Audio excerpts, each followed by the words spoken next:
Hi there. Lindsey Sparks here with the next episode of Read by the Author. Today, we continue Echo in Time, the first book in the Echo Trilogy, read by the author, which is me, Lindsey Sparks. And now, let's return to the story. Chapter 23, Mother and Child. Breaking just about every traffic law possible, we sped along the freeway into Seattle and through her soggy streets. Jenny, as it turned out, wasn't my only younger sister. That title also belonged to none other than Genevieve's daughter, Kat, who was my half-sister through Set. Traffic was predictably heavy as we made our way toward Genevieve's shop, the goddess's blessing, further darkening Marcus's stormy mood. He wasn't happy that I hadn't told him about Nguyen as soon as I woke up that morning. "Why don't we just not go to Egypt?" I asked for the umpteenth time. He had yet to grant me a response more verbose than a grunt and a shake of his head. If I don't go, I don't have to choose to obey or defy him. If nobody but the girl child can access the Ankh-At, then Set needs me to be there to get to Nguyen's time travel power. So just take me out of the equation. That's exactly what the man who shot me said during his interrogation. Kill the Meswet, take her out of the equation. I killed him for those words, Marcus told me, his tone cold. What? When did you see the prisoner? He's already been killed? By you? I asked, aghast. Snickering, Marcus mocked. Poor little Ivanov, still feeling squeamish about killing. I wanted to be there, I said, gritting my teeth. I watched you die. Marcus's hands tightened visibly on the steering wheel, blanching the skin covering his knuckles, but he said nothing. Neither of us spoke for the rest of the drive. Marcus easily parallel parked the car in a spot I was sure would prove too small. With the engine still running, he unbuckled his seatbelt and lunged over the low center console, pressing me back against the passenger seat. Hot and urgent, his lips found mine. He invaded my mouth with his tongue, and when I tried to reciprocate, he tightly gripped the back of my neck and growled. The kiss was about more than lust or passion. It was about possession, about Marcus's need to make me his. In that moment, with each thrust and caress of his... God damn it. I was really trying to hold it together. In that moment, with I think it's the word thrust that I'm getting stuck on. In that moment, with each thrust and caress of his tongue, he owned me, and I liked it. I'm beginning to understand the meaning behind she-falcon, Marcus whispered against my cheek. Would you have killed the gunman yourself for what he did, little Ivanov? Do you think you could have? Unable to form the words, I nodded, earning a rough, animalistic sound from the man pinning me against the seat back. Nguyen's prophecy says nothing about his power being what destroys the world, either in the case of your death or your obedience to Set. Only that his power, the Ankh-At, must be accessed, and that you obeying Set is the end of mankind, he said, finally answering my question. Set's had enough time to acquire weapons of mass destruction, be they nuclear, biological, or other, and is psychotic enough to hold the world hostage with them. I guarantee that he will do something along those lines if you don't continue, especially since you are his only chance at accessing Nguyen's power. We must proceed with the excavation, enter the hidden temple, access the Ankh-At, and get it out of Set's reach. There are no other options. With a huge, resigned breath, I nodded against his cheekbone, and only then did he pull away.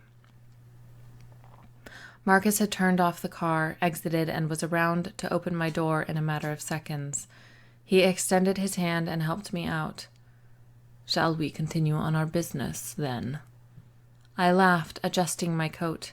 You are unbelievable. Just like that, I snapped my fingers. You're all business again. He leaned into me, pressing me against the car, and whispered, "Not all business." I could feel the hard length of him nudge against my hip. Damn. You should really do something about that, I purred. He chuckled, a low, rough sound, but didn't say anything. After another moment of smoothing and adjusting clothing, we were making our way up the block to the magic shop.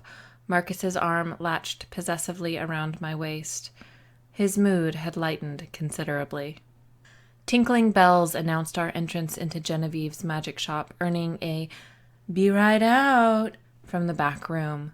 While we waited, Marcus followed me from shelf to shelf, from table to table, as I examined the many curiosities.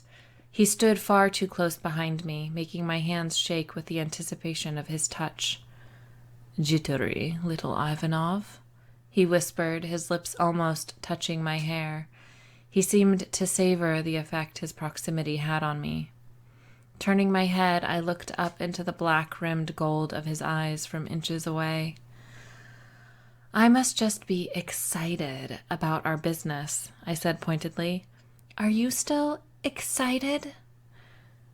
"When I'm around carmine-eyed temptresses," he said, daring me to close the distance between our mouths, "I'm nearly overcome with excitement." Just as I was leaning into him, Genevieve's husky voice intervened. "How can I help you?" she asked, pulling a dolly stacked high with boxes through the beaded curtain. Marcus barely brushed his lips across mine before pulling away. "Ah, Jen, I thought we were closer than that," he said warmly. "How can I help you? Is a little impersonal, is it not?" Genevieve immediately let go of the cart, standing noticeably straighter. "Marcus!" she exclaimed, facing us with a joyous smile. "And I'm sorry, but I don't recall your name," she added, letting the curve of her mouth turn faintly bitter as she addressed me. "Lex," I supplied. She nodded. "Welcome back to the goddess's blessing, Lex. I hope you found your answers. What brings you back so soon, Marcus? Why, it was just a few weeks ago that you were here." Eyes narrowed to slits, I studied Marcus. If he had visited the shop a few weeks ago, that meant he'd been in town before he'd met up with me after the trial. How long had he been back? How long had he been avoiding me? Marcus stared back, unblinking, though the corner of his mouth rose infinitesimally. Something about my reaction pleased him. I took a deep, calming breath. "Are you going to explain what brings you back so soon, Marcus, or shall I?" I asked, only the tiniest edge of frustration apparent. If anything, the corner of his mouth rose further. Genevieve, whose smile had returned to its original exuberance during our exchange, seemed to deflate when Marcus said, "No, my darling, I can take care of it." She looked like she'd just sunk her teeth into a furry, rotten lemon. After quickly locking the shop's door, Marcus gave Genevieve a brief update on my entrance into and involvement with the Negerettes over the past few months. "It's time, Jen, and we have to make sure Kat's safe. She's an easy target for Seth," he told her. What he didn't say was that I needed to keep Kat close because Nguyen had traveled through time to tell me so. "But she's only a teenager. It's her senior year. Genevieve started wringing her hands. "Why would he come after her? Why now?" Marcus stepped closer to her and squeezed her upper arms. "Jen, he's unpredictable. You know that as well as anyone. He'll use any tool he can get his hands on, and he'll see Kat as a valuable tool because he knows I care about her and about you." She looked up at him with hope-filled eyes, and I had to turn away. Even though it was clear that she had feelings for Marcus, I didn't like watching anyone's hopes being dashed.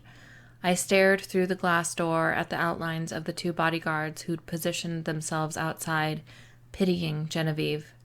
"Gather what things you both need from upstairs. There's the van out front that will take you to pick up Kat from school and then bring you both to my compound. Do you understand me, Jen? You must do this," Marcus urged, his voice vehement. While Genevieve packed the bare necessities for her daughter and herself, Marcus and I waited in the shop, standing close to each other, but not talking. I was feeling too pensive for casual conversation. Why didn't he come back to the Haru compound as soon as he was back in town? Why did he visit Genevieve? Again, I wondered if there had ever been something more than friendship between Marcus and the sultry shop owner. Kat had denied it months ago, but a mother wouldn't tell her daughter about her sex life. What if... As Marcus escorted Genevieve to the waiting van, I stayed with the guards. Marcus swiftly returned and walked me to his car, again offering silence and letting me lose myself in thought. It wasn't until we were on the ferry back to Bainbridge Island, standing on the starboard deck, that he broke the silence. He was behind me, his arms wrapped around me to insulate me from some of the chill carried by the brisk sea air.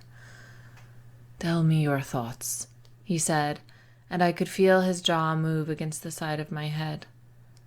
I didn't want to ask the one thing that kept dancing around through my mind. I had never been a jealous person, and I didn't like that my relationship with Marcus was bringing the ugly emotion out. But I also wasn't interested in a relationship based on lies or half-truths, so I asked, "Were you ever involved with her?" "Jealous? What do you think? Should I be?" Marcus sighed and held me more tightly. "Jen and I have been involved since she discovered she was pregnant with Kat and Seth left her. I looked out for them, assuring they had everything they needed. I told you all of this earlier," he reminded me. "So? Was that a no?" "If I said yes, if I told you that Jen and I had shared the bed many years ago, or merely months ago, would it matter?" I squeezed my eyes shut, willing myself not to cry over something as mundane as past lovers, because Marcus sure as hell had had plenty of those. Marcus seemed to read my mind, and though his words stung, his voice was soft. "And what about the hundreds, thousands of women I've had over my long life? Do they matter? Do they change anything?" "Thousands?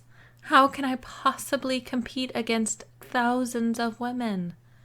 Throat parched, I said. "No, it just..." "Just what?" he persisted. "I hate them," I said, feeling pathetic. "And there it is," he sighed. "You are no virgin, correct?" Discomfited, I replied. Yeah, no, I'm not." "I don't care how many men you've been with." "4, and not one was worth it.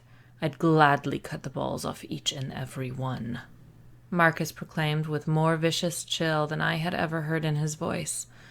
"But no," he added, "I've never been intimate with Jen." I felt like a 1,000-pound dumbbell had been lifted off my chest. I hated thinking that Marcus had slept with her and then brought me to her shop and flirted with me in front of her. It would have been remarkably cruel. He was serious and severe and very lethal, but I didn't think he was cruel. "Thank you for telling me," I said into the wind. Below, the choppy gray-blue water of the Puget Sound undulated and foamed, and a little ways off a seagull flapped and coasted, almost keeping up with the ferry. "Have you looked after all of Set's abandoned women and children so well?" I asked with genuine curiosity. "How many half-siblings do I have?" "No," Marcus said, and the single word rang with finality. "We're getting close." I let him take my hand and lead me back down a narrow staircase to our car. I didn't know why, but I had just banged on a closed, deadbolted, and padlocked door. Marcus really didn't want to tell me something, and I was getting the feeling it was extremely important. It was deal-breaker important. I needed to break through that door. I needed to find a battering ram. Chapter 24. Struggle and Survive. "You have to decide," Neffy told her father in her haughtiest voice. "Cancel the field school or don't, but I need to know ASAP. We're leaving in the morning." Along with Marcus, Neffy, and me, Dominic, Vali, and Alexander had spent the past 3 hours in one of 2 conference rooms on the ground floor of the main house, discussing the varying details of the excavation. Undergrad field school students weren't scheduled to arrive until late May, and since it was too late to rearrange their course schedules with their various universities, Neffy and Dominic had arranged for several dozen Negerettes to join in their stead until they arrived. Now we just had to decide whether the field school students, who were humans, would be joining the excavation at all. Would they still be necessary? Would it be too risky to mix such a large group of Negerettes with humans?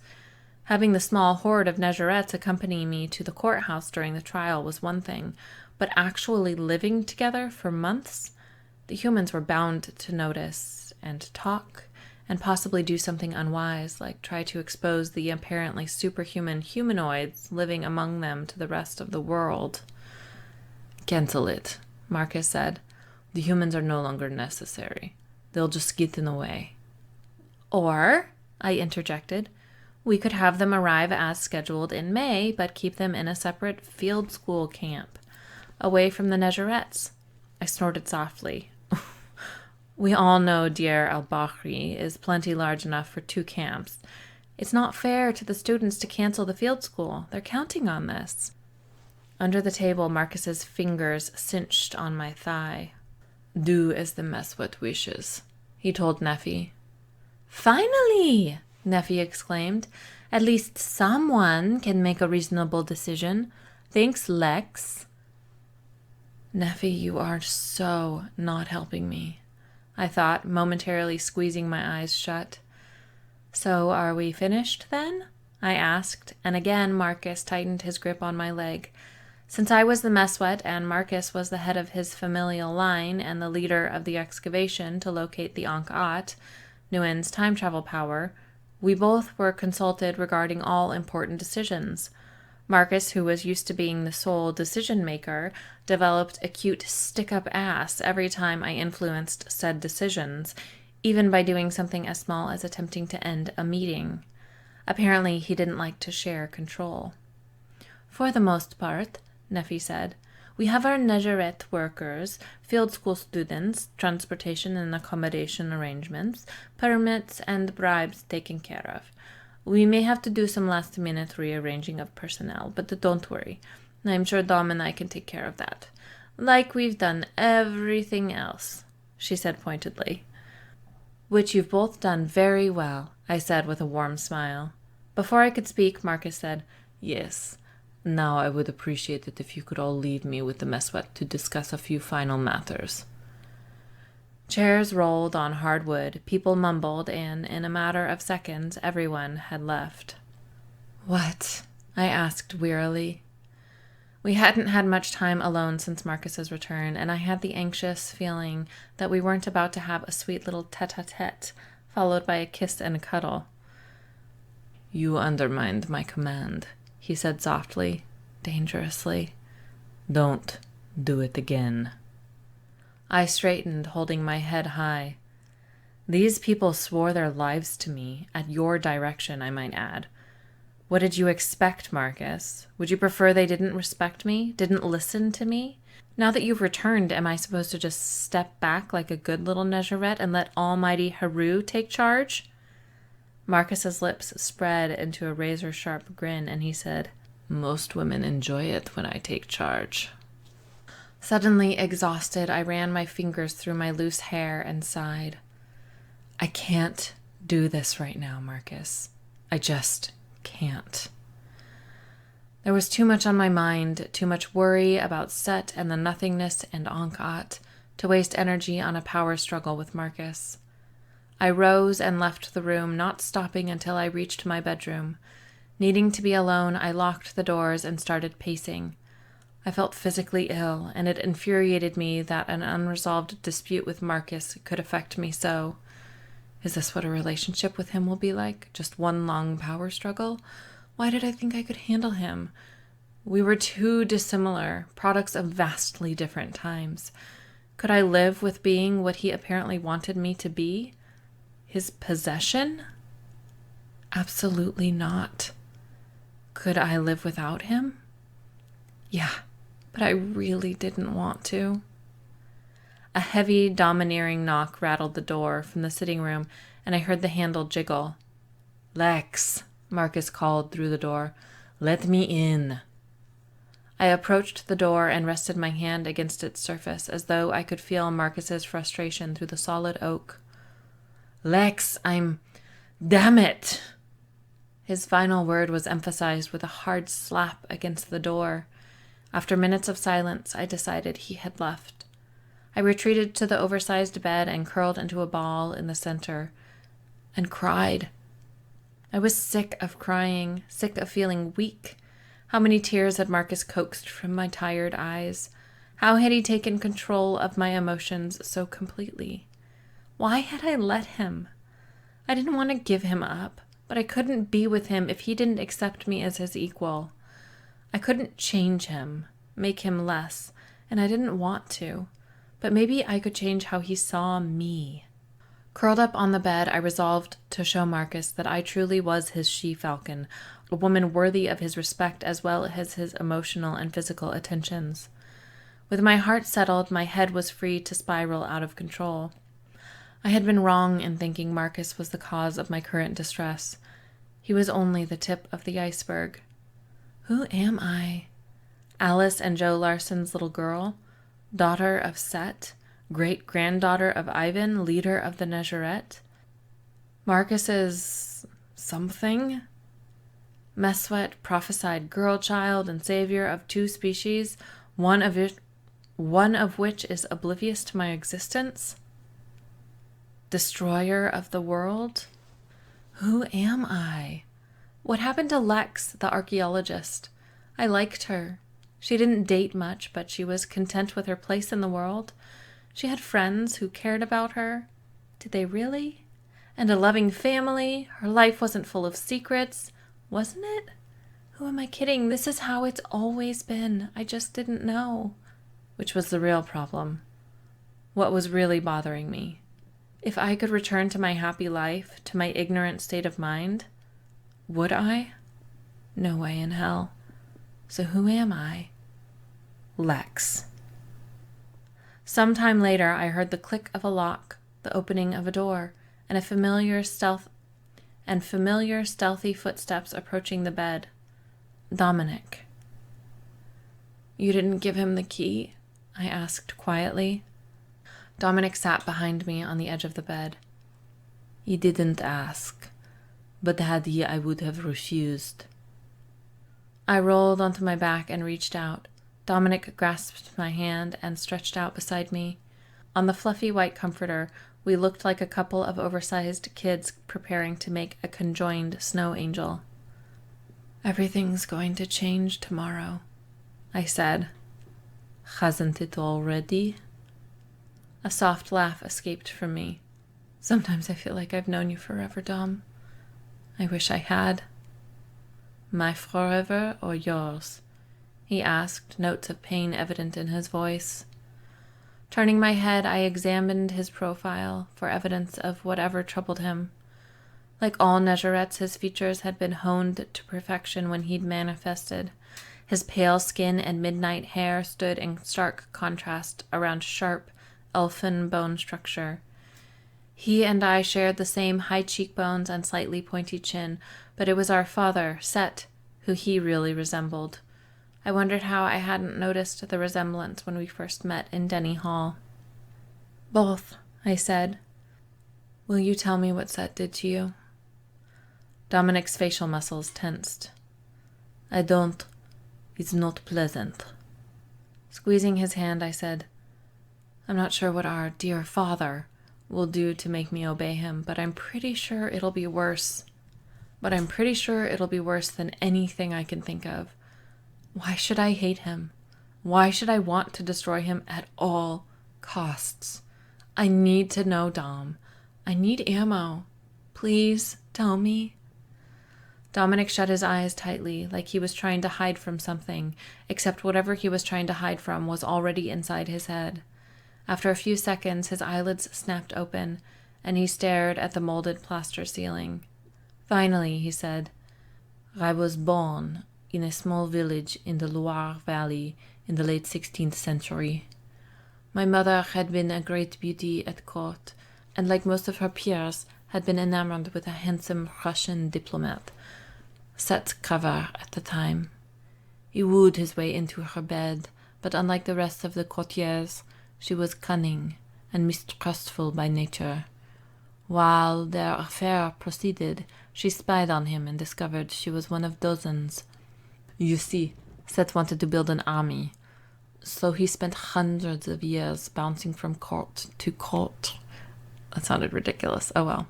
Impregnating as many high-born women as possible. Carriers of the Nézareth genes are more prevalent in the upper class, probably because we naturally seek positions of power, and our human offspring tend to benefit from that in both status and means. After several months, my mother learned she was pregnant and fled to a small village, where she hid, and I was eventually born. Seth didn't try to follow her, but I've often wondered if he knew where we were the whole time, because when I manifested, he came after us immediately. He imprisoned my mother in one of his fortresses and cared for her only for the sake of keeping her alive, because alive she could be used as leverage against me. He threatened to hurt her if I didn't follow his wishes. On multiple occasions he did hurt her, until I finally learned to obey. He made me into his hunter, his assassin, and set me on the track of Ivan's line.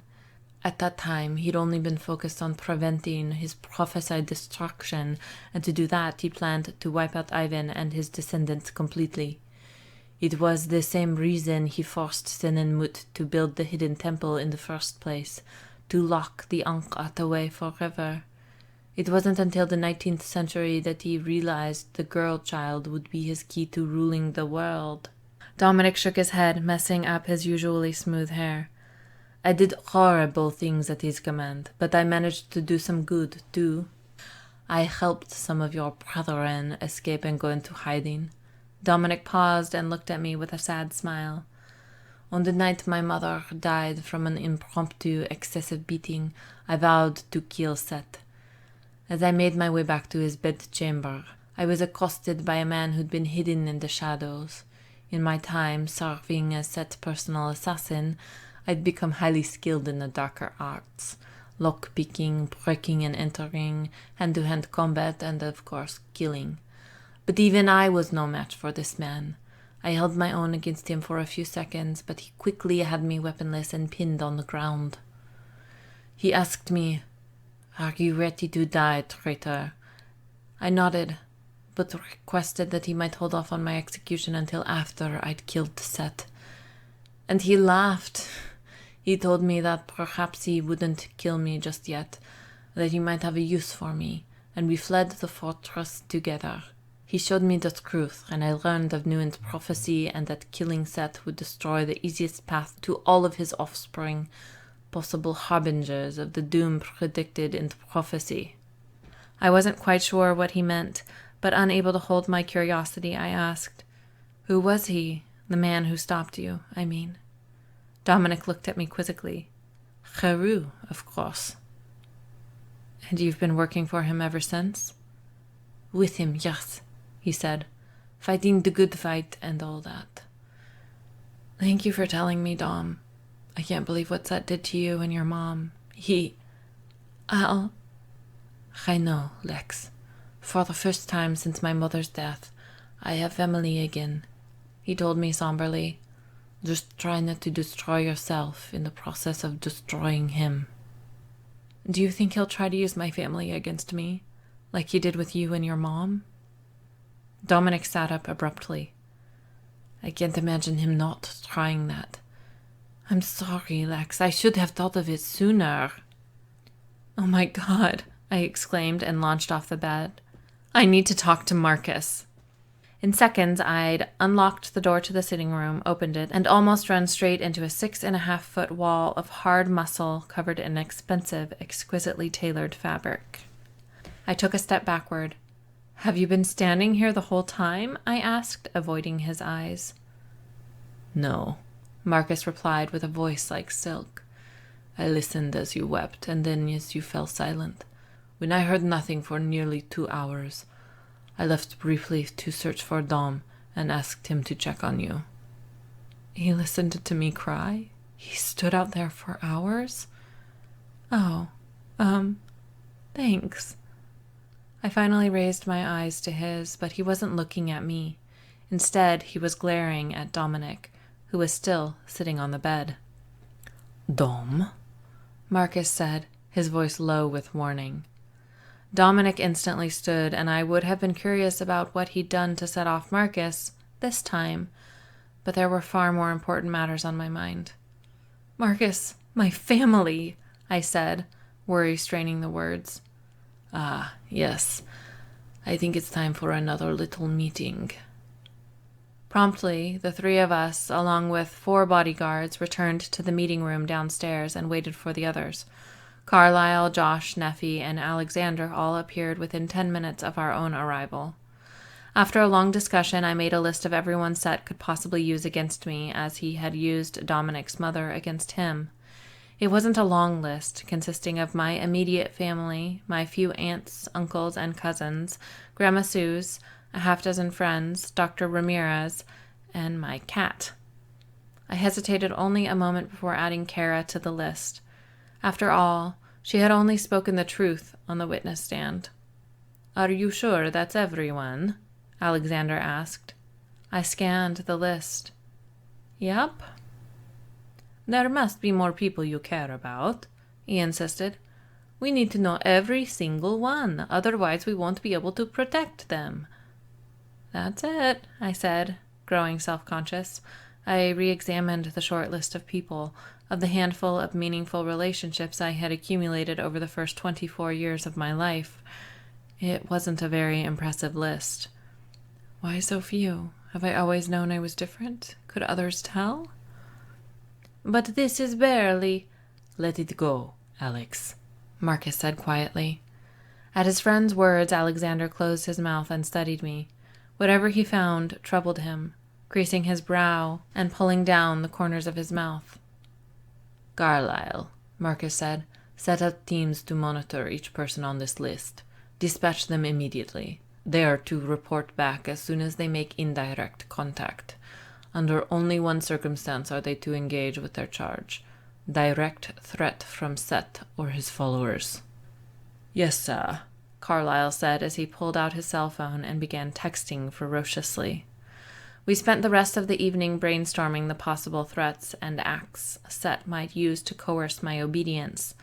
Until that night, I'd had no idea how many ways a person could be physically, mentally, and emotionally tortured.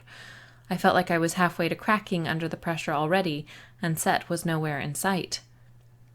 "Lex, did you hear me?" Marcus asked, squeezing my knee. "No," I said, feeling empty. I had the vague impression that everyone was staring at me. "I know you're tired, but you can sleep on the plane. This is important. You need to focus," Marcus urged.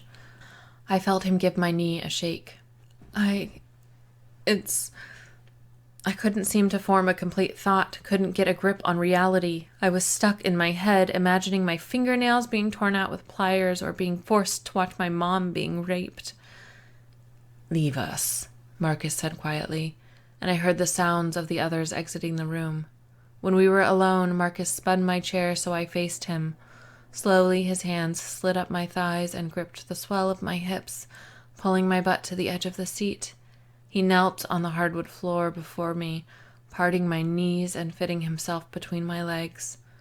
All numbness, mental and physical, immediately vanished. I became hyper-aware of every part of my body, and his. "I don't think I can do this," I said quietly. He leaned his forehead against mine and whispered, "Of course you can. You're my she-falcon." I smiled faintly, and he mirrored the expression. "This is very important, Lex," he said softly, his voice somber.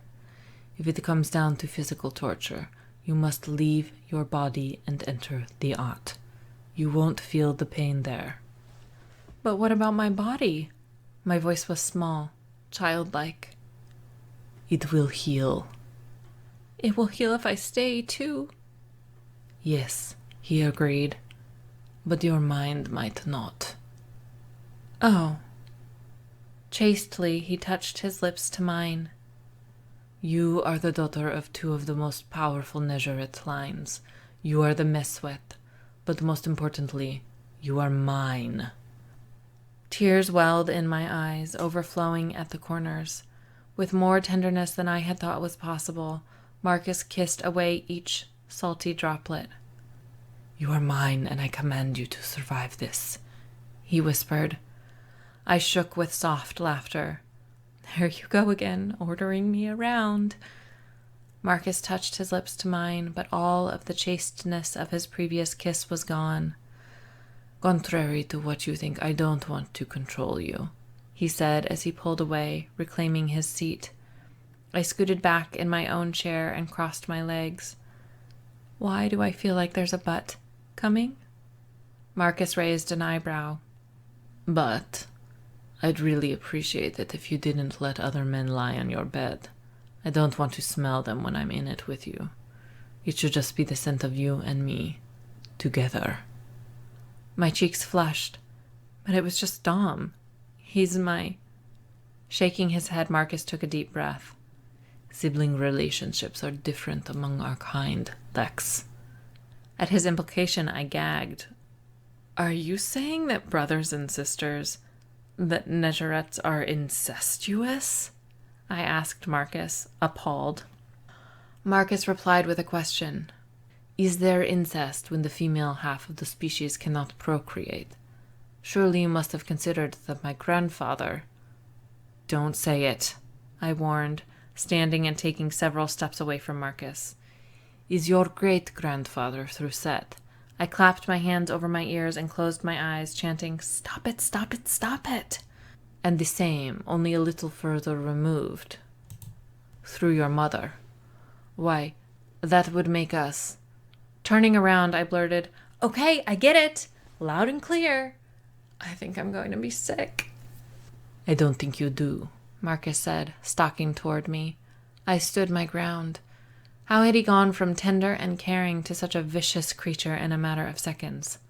You're disgusted. You want me, but now you're conflicted. You're concerned with the human social norms. Well, guess what, Lex? You're not human. You're Nezharet. Get used to it and keep Dominic off your bed.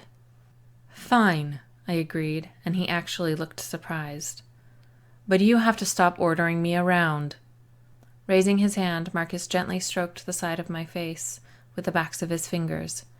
Before I could lean into his touch, he clamped his hand around my jaw and clenched his own. Fine. Thanks for listening to the Read by the Author podcast. To find out what happens next in the story, stay tuned for the next episode. You can also find Echo in Time, as well as the rest of the Echo Trilogy, in ebook, paperback, and professionally narrated audiobook format through all major book retailers, and libraries too. Until next time, happy reading!